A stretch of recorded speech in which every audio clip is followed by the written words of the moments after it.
Hi guys, this is Manu Mishra. So welcome back with a session जिसमें आज हम लोग 25 जनवरी के द हिंदू न्यूज़पेपर का एनालिसिस करेंगे। So here we start the analysis of today's newspaper. So the first news, it's from the India and Pakistan relationship.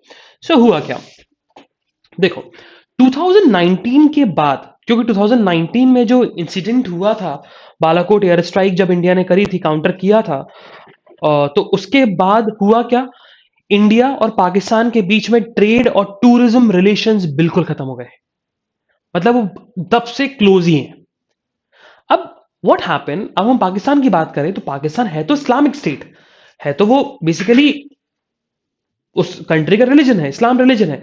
But वहां पर अदर रिलीजन के भी लोग भी रहते हैं, हिंदूज भी हैं, क्रिश्चियंस भी हैं, और वहां पर ऑर्गेनाइजेशंस भी हैं। जैसे अगर हम इंडिया में बात करें तो इंडिया, देखो India secular nation, but India secular nation है, मतलब इंडिया में आपका मुस्लिम्स भी हैं, क्रिश्चियंस भी हैं, बुद्धिस्ट भी हैं, जैनिज्म भी है। लेकिन यहां पर लोगों के रिलीजियस ग्रुप भी होते हैं। हिंदू का रिलीजियस ग्रुप है, ठीक है, जैसे कि हिंदू महासभा हो गया, तो दैट्स रिलीजियस ग्रुप ऑफ आपका हिंदू। अखाड़े होते हैं, तो ऑर्गेनाइजेशंस होती है, रिलीजियस ऑर्गेनाइजेशंस। ऐसी मुस्लिम्स की रिलीजियस ऑर्गेनाइजेशंस भी हैं इंडिया में। लेकिन एक चीज, एक India is secular nation but Pakistan is not a secular nation, but Pakistan में भी हिंदूज हैं, और वहां पर भी एक ऑर्गेनाइजेशंस बना हुआ है हिंदूज को लेकर, ठीक है, पाकिस्तानी हिंदूज ऐसे कुछ करके ऑर्गेनाइजेशन बना हुआ है। और उन ऑर्गेनाइजेशन ने लेटर लिखा टू द पाकिस्तान गवर्नमेंट कि भैया हमें आप इंडिया ट्रेवल करने दो, क्योंकि हमारे वहां पर बहुत सारे रिलीजियस पिलग्रिमेज है, हमें वहां ट्रेवल करना है, हमें वहां अपने भगवान के पास जाना है, हमें वहां पर अपने जो मॉन्यूमेंट्स हैं उधर जाना है। तो इस चीज को लेकर हाई जब पाकिस्तान हाई कमीशन के पास जब ये एप्लीकेशन गई, तो पाकिस्तान हाई कमीशन ने उसको ट्रांसफर कर दिया New Delhi to the Indian government officials कि भैया पाकिस्तान में हिंदूज हैं और हिंदूज ये बातें कर रहे हैं, वो डिमांड कर रहे हैं कि हमें ट्रेवल करने दो। अब इस चीज को लेकर गवर्नमेंट फंस गई। तो गवर्नमेंट ने सिंपल सा उन्होंने बोला है कि देखो, उन्होंने बोला है कि हमें सैटरडे तक आप हमें एयर ट्रेवल करें, तो उन्होंने दिया था कि आप हमें सैटरडे सैटरडे को हमें आप हम लोग ट्रेवल करेंगे तो हमें ट्रेवल करने दीजिए। लेकिन इंडियन गवर्नमेंट ने बोला कि देखो हमें जो एप्लीकेशन मिली वो मंडे को मिली, और इस एप्लीकेशन मतलब इस प्रपोजल के क्लियरेंस के लिए बहुत टाइम लगेगा, तो वो पॉसिबल ही नहीं है इतने कम समय में। तो ये गवर्नमेंट का रिटेलिएशन था, ठीक है। और अगर हम बात करें तो पाकिस्तान ने भी बहुत बड़े बड़े अगेंस्ट स्टेप लिए थे इंडिया के। उन्होंने मना कर दिया था कि अगर कोई फ्लाइट श्रीनगर से दुबई जा रही है तो पाकिस्तान के ऊपर से ट्रेवल नहीं करेगी, है ना। तो जिसके चलते इंडिया इंडियन फ्लाइट्स को थोड़ा सा प्रॉब्लम हुआ था, जो डायरेक्टली फ्लाइट थी आपकी श्रीनगर से दुबई के लिए। और वही चीज फिर इंडिया ने भी करी, इंडिया ने भी बोला कि भैया आप भी हमारे टेरिटरी से आप प्लेन नहीं गुजारेंगे। Moving further, so what happened, कल हमने न्यूज पढ़ी थी, वो हमेशा याद रखना, वो मतलब याद रखना एग्जामिनेशन पर्सपेक्टिव के लिए बहुत ज्यादा इंपॉर्टेंट है। अवॉइड विथ मी, जो कि हाइम है, वो नहीं बजाया जाएगा इन दी रिपब्लिक डे सेलिब्रेशन में। जब बीटिंग रिट्रीट होगी, तो बीटिंग बीटिंग रिट्रीट का मतलब होता है कि आर्म फोर्सेस की बीटिंग रिट्रीट होती है। कई बार देखा होगा कि हाइम्स गाते हैं, ट्यून्स होती हैं, बहुत सारी ट्यून्स होती हैं, ट्रम्पलेट्स होते हैं, बहुत सारे जो आर्म फोर्सेस के पर्सनल्स होते हैं वो गाते हैं, ट्यून्स निकालते हैं। तो अवॉइड विथ मी, जो कि इंडियन आर्म फोर्सेस में बहुत फेमस और बहुत प्रोमिनेंट हाइम थी और ट्यून थी, क्योंकि वो महात्मा गांधी की फेवरेट ट्यून थी। तो वो एक तरीके से देखा जाए, और महात्मा गांधी सर आपके फादर ऑफ द नेशन, तो वो एक एक तरीके से हमारे आर्म फोर्सेस से और हमारे पेट्रियटिज्म से एक बार जोड़ दिया गया उसको। लेकिन देखा जाए तो 1947 में लिखी गई थी, क्रिश्चियन रिलीजन से रिलेटेड ये हाइम थी, जो कि हमने कल पढ़ा भी था। बट गवर्नमेंट ने मना कर दिया कि हम लोग अपने कल्चर को डिपिक्ट करेंगे, है ना, अपने कल्चर को दिखाएंगे हाइम्स में। अब जब पास्ट में हम लोग जाते हैं, जब इस चीज को इंक्लूड किया गया था 1950s में, तब देखा जाए तो कोई इंडियन ट्यून्स थी नहीं, थी भी तो इतना किसी ने फोकस नहीं किया था। हम लोग ब्रिटिश रूल से निकले हुए थे, तो हम लोग को एक प्रेशर भी था कि हमें थोड़ा सा ब्रिटिशर्स को थैंकफुल होना चाहिए और बहुत सारी चीजें। लेकिन अब ऐसा नहीं है, now we are independent, fully independent, we are very very sovereign nation. So इसी के चलते हम लोग प्रमोट करेंगे अपने इंडियन कल्चर के ट्यून्स को, इंडियन कल्चर के सॉन्ग्स को।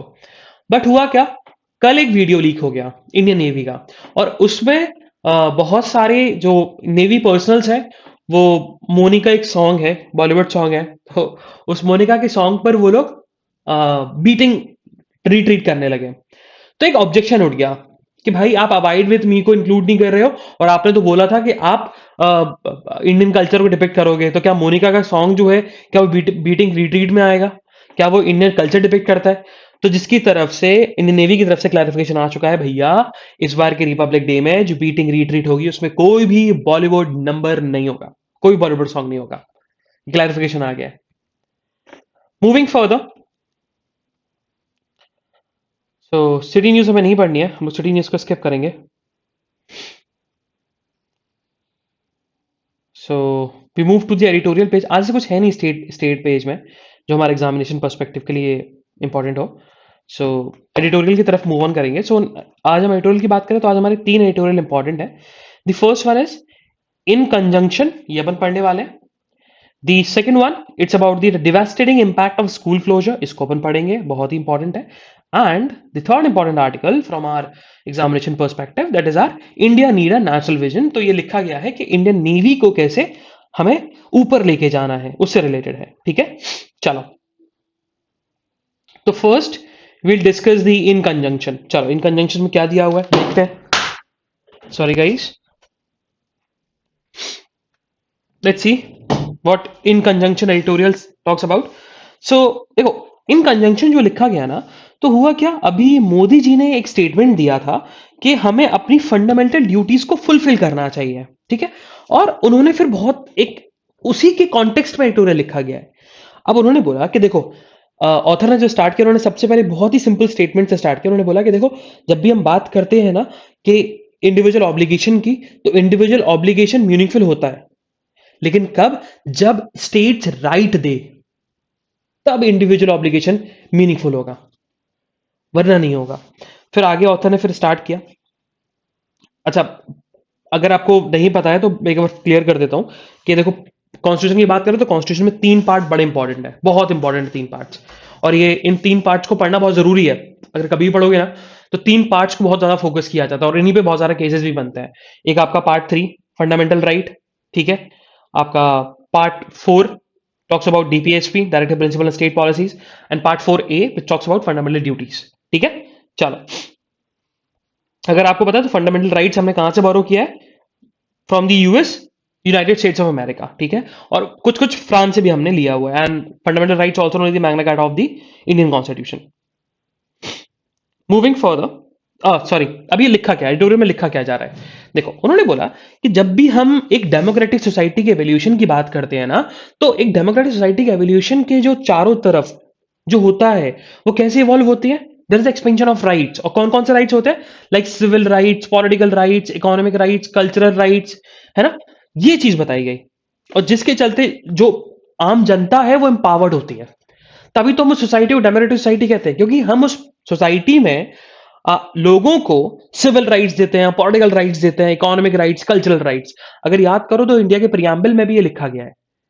ठीक है, फिर आगे आगे बताया कि जो डेमोक्रेटिक नेशंस हैं, डेमोक्रेटिक स्टेट्स हैं, वो इंडिविजुअल और ग्रुप के राइट्स को रिस्पेक्ट करते हैं। देन फिर आगे ऑथर ने बोला कि मोदी जी का जो स्टेटमेंट था, कि मोदी जी ने जो बोला है कि four grounding of duties over rights, कि हमें ड्यूटीज पे ज्यादा फोकस करना चाहिए ना कि राइट्स पर। उन्होंने बोला था ना रिपब्लिक डे के उन्होंने बोला था, आप इंडिपेंडेंस जब भी हम बात करते आ रहे हैं, जब से इंडिया इंडिपेंडेंट हो, हम लोग राइट्स की बात करके आ रहे हैं, बट हमने ड्यूटीज की कभी बात नहीं करी। तो उसी कॉन्टेक्स्ट में ऑथर का यही कहना है कि देखो, आप ठीक है, लेकिन अगर हम प्रेजेंट सिनेरियो की बात करें तो अभी प्रेजेंट सिनेरियो में लोगों के बहुत सारे राइट्स ब्रीच हो रहे हैं। And in a democratic nation, if you're breaching the rights of the public, so you cannot expect from the public that they will fulfill their fundamental duties. और fundamental duties basically देखा जाए तो it's not binding in nature. उसी को लेकर फिर आगे author ने यही लिखा कि अगर हम बात करें तो इंडियन कॉन्स्टिट्यूशन में इक्वलिटी ऑफ फ्रीडम की बात की गई है फंडामेंटल राइट में, जैसे कि right against exploitation, freedom of religion, cultural education right, right to constitutional remedies. सारी चीजें लिखी गई हैं। और फिर बाद में इंडियन डेमोक्रेसी ने बहुत सारे राइट्स को इंक्लूड भी किया, जैसे एजुकेशन को, आपके इंफॉर्मेशन को, प्राइवेसी को, इन सबको भी फंडामेंटल राइट्स में इंक्लूड कर दिया। और सिटीजन जो हैं इंडिया में, इंडिया के सिटीजन जो हैं, दे आर बाउंड कि वो हमारे देश की इंटीग्रिटी और सोवरेनिटी को प्रोटेक्ट करें।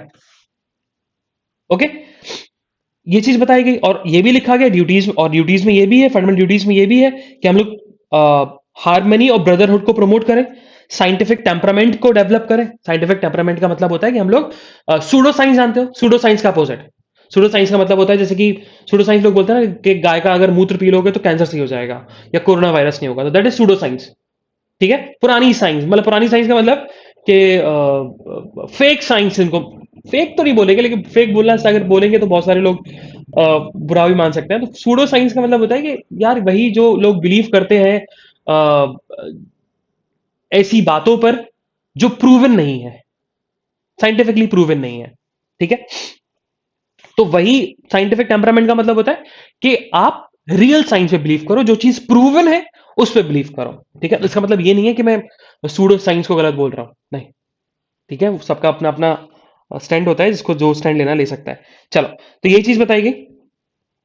फिर आगे ऑथर ने यही लिखा कि हर इंडिविजुअल सिटीजन का यही ऑब्लिगेशन है कि to the collective pursuit of the nation can be meaningful when their rights are guaranteed by the state. Simple से उन्होंने ये बात लिखी गई है। और सिटीजन का ये भी राइट होता है कि public road, duty to obey traffic rules and tax, ये सारी चीजें भी दे, है ना। फिर लास्ट में ऑथर ने यही लिखा कि अगर हम बात करें तो the celebration of India as a traditionally duty driven societies, अगर हम इंडिया को ऐसे देखेंगे कि इंडिया में सिटीजन्स को या लोगों को अगर हम दिखाएं कि इंडिया में सोसाइटी है जो ड्यूटी फॉलो कर रही है, तो that does not show the progress of the nation और प्रोग्रेस ऑफ द पीपल, जब तक हम उनके राइट सही तरीके से उनको नहीं दे देते हैं। तो ऑथर का सिंपल सा यहाँ कहना है कि हमें सिटीजन्स के राइट को हमें हम सिटीजन को राइट्स देने चाहिए, but we can not expect from them कि they will fulfil their duties towards the nation. वो उनके ऊपर है, अगर उन्हें करना है तो वो करेंगे, but they will not do anything against the nation. But वो ड्यूटी करनी है नहीं करनी, वो उनके ऊपर डिपेंड करता है। Moving further towards the next editorial, that's about the devastating impact of school closure. So अच्छा, ये भी बड़ा इंटरेस्टिंग सा एडिटोरियल है। हुआ क्या, यहाँ पर ऑथर ने दो तीन चीजें बताने की कोशिश करी है। सबसे पहले उन्होंने ये बताया कि देखो, अगर हम बात करें ना, तो स्कूल क्लोजर मतलब स्कूल बंद कर दिए गए by the government because of the fear of the pandemic. और स्कूल जो है ना वो दो ढाई साल से बंद है। लेकिन अब यहां पर ऑथर ने थोड़ा सा सार्कास्टिक हुआ, उन्होंने थोड़ा सा एक स्टेटमेंट दिया है। उन्होंने बोला कि देखो, स्कूल क्यों बंद किए गए। पहली चीज तो दिखाया गया कि पॉलिटिशियन जो है ना वो ये दिखा सके आम जनता के बीच में कि हम लोग कुछ कर रहे हैं लोगों की जान बचाने के लिए, हम लोग केयर करते हैं जनता की। इसी के चलते उन्होंने स्कूल को क्लोज कर दिया। उन्होंने बोल दिया कि भैया, स्कूल देखा जाए तो ये स्कूल बहुत सेंसिटिव एरिया होता है, और यहाँ पर बच्चे जो हैं, बच्चों को कोविड-19 हो सकता है, और बच्चे कैरी भी कर सकते हैं कोविड-19, और घर पे ले आ सकते हैं, और घर पे लोगों को कोविड-19 हो सकता है। ये चीज बताई गई। ये चीज यहाँ पर ऑथर ने बोला, और यही बोला कि भाई स्कूल क्लोजर का जो प्राइमरी रीजन था वो यही था कि हमें बच्चों को प्रोटेक्ट करना है। ये चीज बचाई गई। फिर आगे ऑथर ने बोला कि आप खुद सोचो कि अगर गवर्नमेंट ये रूल लेके आ जाए कि बच्चे मोटर बाइक्स और कार्स में नहीं बैठेंगे, तो क्या वो सही होगा।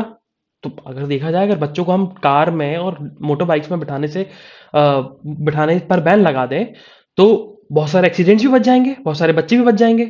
तो यही चीज ऑथर का कहना है कि अगर कंपेयर किया जाए कि कोविड-19 और कार और मोटर बाइक्स से एक्सीडेंट्स होते हैं, तो कार और मोटर बाइक्स में एक्सीडेंट से जो बच्चों की इंजरी होती है, बच्चों को इंपैक्ट पड़ता है, वो ज्यादा है परसेंटेज वाइज। हम तो टोटल नंबर में बात भी नहीं कर रहे, हम तो परसेंटेज वाइज बात कर रहे हैं, परसेंटेज वाइज। इवन कोविड-19 तो उनको इतना इतना इंपैक्ट डालता ही नहीं है जितना कार और मोटर बाइक से एक्सीडेंट से हो जाता है।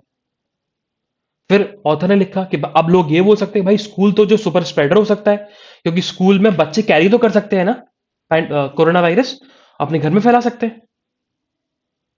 ये भी चीज उन्होंने बोली, है ना। लेकिन खुद साइंटिफिक एविडेंस आया है सामने कि स्कूल्स इन द कोविड-19 जो है वो वेरी वीक होते हैं। हॉटस्पॉट ही नहीं है वो, कोविड-19 हॉटस्पॉट बनते ही नहीं है स्कूल्स, क्योंकि रूल्स एंड रेगुलेशंस लोग सही तरीके से फॉलो करते हैं। और फिर देखा जाए, फिर गवर्नमेंट ने क्या कर दिया, आंगनवाड़ी को शट डाउन कर दिया, प्राइमरी स्कूल्स को शट डाउन कर ही दिया था, जो कि अनसाइंटिफिक, ऐसा नहीं करना चाहिए। अगर हम बात करें ना स्कैंडिनेवियन कंट्री, नॉर्वे की बात करें, नॉर्वे ने बंद ही नहीं किए स्कूल अपने, नॉर्वे खोले हुए during the pandemic also. Sweden में खुले हुए हैं स्कूल्स हमेशा के लिए, जब से पैंडेमिक चल रहा है उनको कभी, उन्होंने कभी बंद किया ही नहीं स्कूल्स।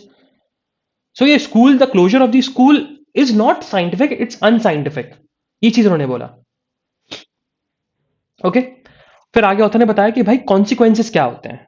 अब यही चीज क्वेश्चन उठता है कि स्कूल क्लोजर से कॉन्सिक्वेंसेस क्या है। तो पहला चीज उन्होंने बताया कि इस पैंडेमिक में, कोविड-19 में जो स्कूल क्लोजर्स हुए, तो स्टूडेंट्स के बहुत सारे राइट्स ब्रीच हुए हैं। अब कैसे कैसे राइट्स ब्रीच हुए, उन्होंने बोला कि पहले की हम बात करें, प्री पैंडेमिक की बात करें, 2018 का डेटा है, तो 2018 में जो स्कूल के बच्चे थे उनका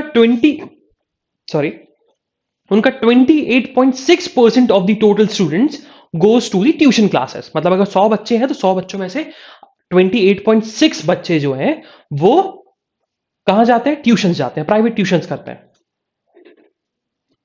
लेकिन अगर हम कंपेयर करें उस डेटा को 2021 के डेटा से, तो 2021 के डेटा में पता लगा कि 39.2% of the students of they are going for the private tuitions. तो मतलब एक 11% का इंक्रीमेंट आया है प्राइवेट ट्यूशंस में।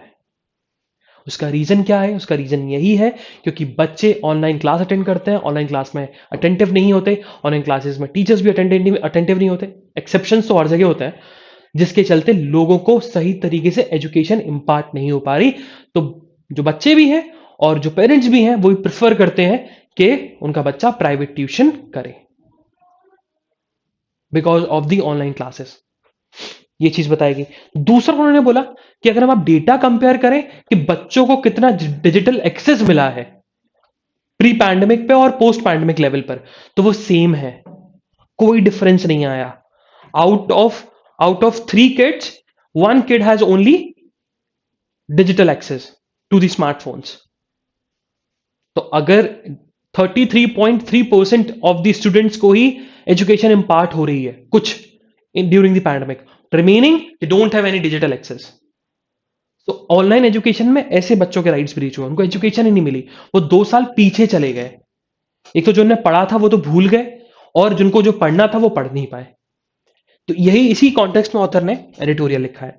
ओके पढ़ना जरूर, बहुत इंटरेस्टिंग है। चलो, moving further towards the next editorial, that's about India needs a nation vision. देखो अब यहां ऑथर ने क्या बोला, यहां ऑथर ने यह बताया कि इंडिया को एक ऐसी पॉलिसी फ्रेम करनी चाहिए जिसके चलते हम लोग अपने इंडियन नेवी को स्ट्रेंथन कर सकें।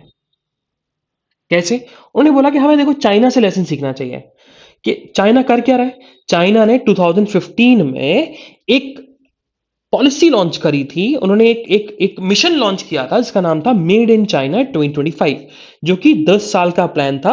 और देखा गया था कि हम लोग इन 10 सालों में 10 की हाईटेक इंडस्ट्रीज को डेवलप करेंगे। और जो मेजर एम था इस चीज को लाने का, उसका यही था कि हम लोग फॉरेन टेक्नोलॉजी पर जो हम लोग डिपेंडेंसी है उसको रिड्यूस करने वाले हैं, और बाय द ईयर ऑफ 2025 हम लोग 70% सेल्फ सफिशिएंट बन जाएंगे। और एक बाय द ईयर ऑफ 2049 हम लोग एक हम लोग क्या करेंगे, हम लोग एक डोमिनेंट पोजीशन अटेन कर लेंगे वर्ल्ड में। ये चीज बताने की कोशिश करी। और 2049 कोइंसिडेंटली देखा जाए तो चाइना के इंडिपेंडेंस को, या चाइना एज अ नेशन को 100 ईयर्स कंप्लीट हो जाएंगे। ओके, फिर बताया गया कि 2019 में चाइना ने डिफेंस वाइट पेपर भी इशू किया था, जिसमें लिखा गया था कि 2035 तक जो हमारी आर्म फोर्सेस है वो मॉडर्नाइज हो जाएंगी, हमारी मिलिट्री मॉडर्नाइज हो जाएगी, और बाय द ईयर ऑफ 2049 हम लोग पीपल्स रिपब्लिक ऑफ चाइना को वर्ल्ड क्लास फोर्सेस में कन्वर्ट कर देंगे। ये चीज बेसिकली लिखा गया था। फिर ऐसा नहीं है चाइना कर रहा है, वेस्टर्न नेशंस का भी हम देखें, अगर हम वेस्टर्न नेशंस की हम बात भी करें, तो वेस्टर्न नेशंस ने भी पीरियडिकली अपने विजन्स को डॉक्यूमेंट के फॉर्म में निकाला है। जैसे कि यूएसआर की बात करते हैं, तो यूएसएसआर ने 1950s और 1960s में स्पेस को एक्सप्लोर किया था। जब आपके यूएस के प्रेसिडेंट थे जॉन एफ कैनेडी, उन्होंने भी 1961 में बताया गया था कि भाई अमेरिका का कोई पर्सन मून पर अपना पैर रखेगा, मतलब the first person from the America to go to the moon. Space उनका गया, मून हमारा जाएगा, और ऐसा हुआ भी। और साइंटिस्ट को 10 सालों का टाइम फ्रेम दिया गया था कि हम आपको सब सपोर्ट करेंगे फाइनेंशियली, सारे तरीके से, बट आपको नेशनल गोल्स को मीट करना है, और उन लोगों ने करके दिखाया। सेम गोज विद आपका USSR and same goes with the America. अब अगस्त 2018 की हम बात करें, तो इंडिया ने भी अनाउंस किया था कि भाई हम लोग भी अपने एस्ट्रोनॉट्स ना स्पेस में भेजेंगे बाय द ईयर ऑफ 2022। लेकिन हम लोग है कहाँ, 2021 की बात करें तो हमने सिर्फ 2 स्पेस लॉन्च किए, लॉन्चेस हुए, 2 स्पेस लॉन्चेस हुए, जिसमें से एक फेल भी हो गया। और भाई हम चाइना की बात करें, चाइना ने रिकॉर्ड बनाया है, 2021 में 47 स्पेस लॉन्चेस किए हैं। तो ये बताता है कि how how policies, by framing a policies, by framing a vision policy, हम लोग धीरे धीरे उन चीजों को अचीव कर सकते हैं। बट इंडिया को इस चीज की जरूरत है, इंडिया कर ही नहीं रहा, तो इंडिया को करना चाहिए। ओके, देन फिर आगे होता है, यही चीज बताने की कोशिश करिए कि इंडिया को चाइना सीखना चाहिए कैसे उसने इकोनॉमिक, कैसे उसने अपनी जो कंजर्वेटिव या सोशलिस्ट इकोनॉमिक रिफॉर्म्स को ब्रेक किया 1980s में। वो उसने खुद किया, और इंडिया पे एक तरीके से लागू किया गया था इकोनॉमिक रिफॉर्म्स, उसकी मजबूरी थी, लेकिन चाइना ने खुद से किया, तभी चाइना सक्सेसफुल है इकोनॉमिक रिफॉर्म्स में। ठीक है, फिर आगे होता है, यही लिखा है कि इंडिया हमेशा अपने आप को बोलता रहता है कि हम लोग वर्ल्ड वैक्सीन कैपिटल है, वर्ल्ड वैक्सीन कैपिटल है, बट लेकिन जब डिलीवरी का समय आता है, तो डिलीवरी मतलब delivery to the other nation, तो हम लोग डिलीवर कर ही नहीं पाते। ये चीज उन्होंने बोली। तो एक तरीके से तो लोग जो फ्रेंड्स है, हमारे फ्रेंडली नेशंस है, उनको हम पे शक होने लगता है, हमारी केपेबिलिटी पे शक होने लगता है। अब उसके लिए उन्होंने बताया गया कि 3 स्टेप प्रोसेस होना चाहिए, कि अगर हमें अनप्लान्ड मैनर से भी जाना है, जिसको हम एक जुगाड़, उन्होंने बताया कि जो इंडिया में चलता भी है, जुगाड़ के कॉन्टेक्स्ट से जाना है, तो हमें मल्टी मिनिस्ट्रियल पॉलिसी मेकिंग लानी पड़ेगी। तो सबसे पहले हमें 3 चीजें करनी पड़ेंगी। पहला, हमें एडिक्वेट टाइम देना पड़ेगा एक्सपर्ट्स को कि वो सही तरीके से पॉलिसी को ड्राफ्ट कर सके, विजन पॉलिसी को ड्राफ्ट कर सके। सेकंड जो है कि विजन जो है should be put through an economic and technology analysis grinder. ठीक है, जिससे पता लगा सके भाई हमारा जो ड्रीम है, नेशन का ड्रीम है, क्या वो फुलफिल हो रहा है इस पॉलिसी से या नहीं। और थर्ड जो है, हमें बॉडी ऑफ एक्सपर्ट्स बुलानी चाहिए और उस पर काम करना चाहिए, हमें लीडरशिप में कॉन्फिडेंस लाना पड़ेगा, जिससे जिससे एक तरीके से हम लोग उन प्लान्स को इंप्लीमेंट कर सकें। ये चीज लिखा गया। Moving further towards the national use, so what happened, due to the fear of Omicron variant, हो सकता है कि पार्लियामेंट जो है ना 2 शिफ्ट में काम करे। मतलब ये फर्स्ट वेव के समय भी हुआ था कि जो राज्यसभा है वो आपकी 10 से 3 बजे तक चलती थी, और फिर लोकसभा आपकी 4 से 9 बजे तक। तो हो सकता है इस बार भी जो बजट सेशन जो स्टार्ट होगा 1 फरवरी से, वो भी ऐसा ही स्टार्ट हो।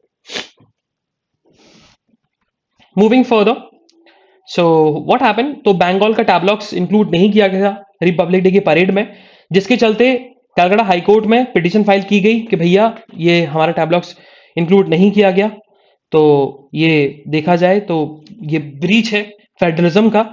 इस चीज को लेकर हाईकोर्ट ने पिटीशन को रिजेक्ट कर दिया और बोल दिया भैया ये तो बहुत लेट हो चुके हैं, आप बहुत विलंब कर दिया आपने, क्योंकि अब तो ये फिक्स्ड हो चुका है, मिनिस्टर ऑफ डिफेंस ने फिक्स कर दिया।